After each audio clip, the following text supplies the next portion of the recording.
Hello, it's the 22nd of December, the day after the Midwinter solstice, which is a day that's equally as short as yesterday was.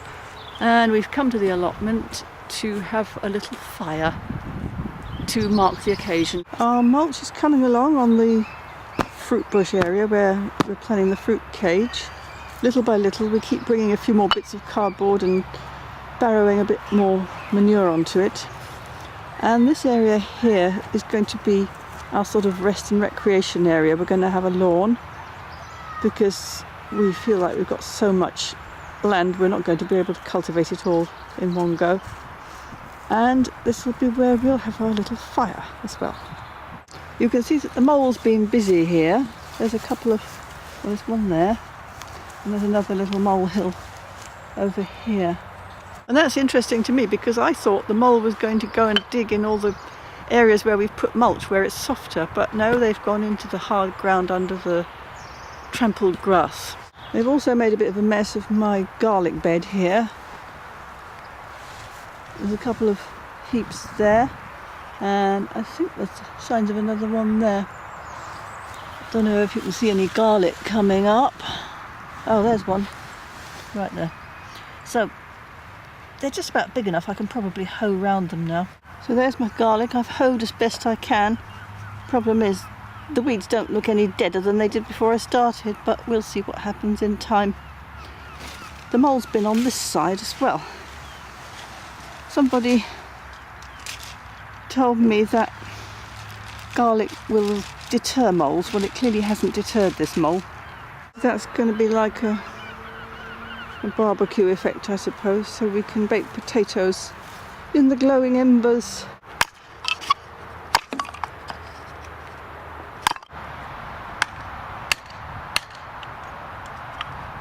It's so cold that our weed burner isn't lighting anymore, so we're going to have to take it home and warm it up so we can use it to light our bonfire.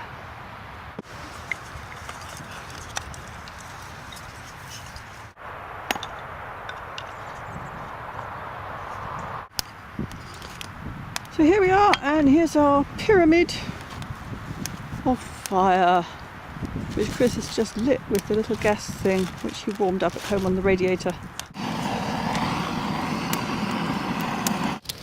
Here I am with my mug of mulled wine, made earlier to a recipe of Jamie Oliver's. Very nice too.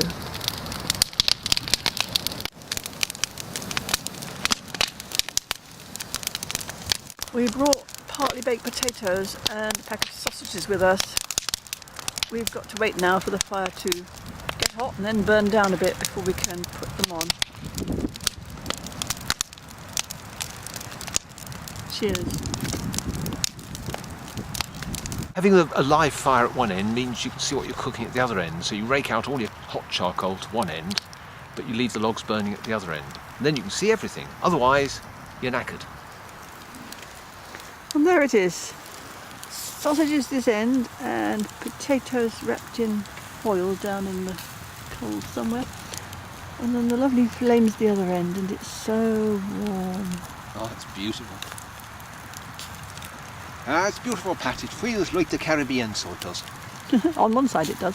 Yes. On the other side it feels a bit like the Arctic. Yep.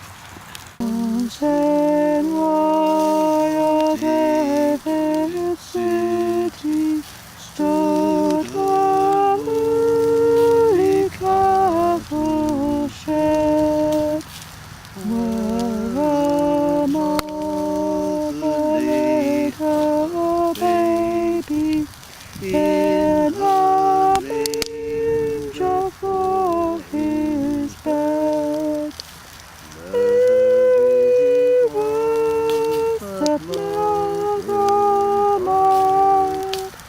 Jesus Christ, our child. He came down. Some sausages off the fire wouldn't do us any harm. And some sausages off the fire wouldn't do us any harm. And some sausages off the fire wouldn't do us any harm. And we'll all hang on behind, and we'll roll the old chariot along. We'll roll the old chariot along. We'll roll the old chariot along, and we'll all hang on behind. And a nice baked spud wouldn't do us any harm. And a nice baked spud wouldn't do us any harm. A nice baked spud wouldn't do us any harm.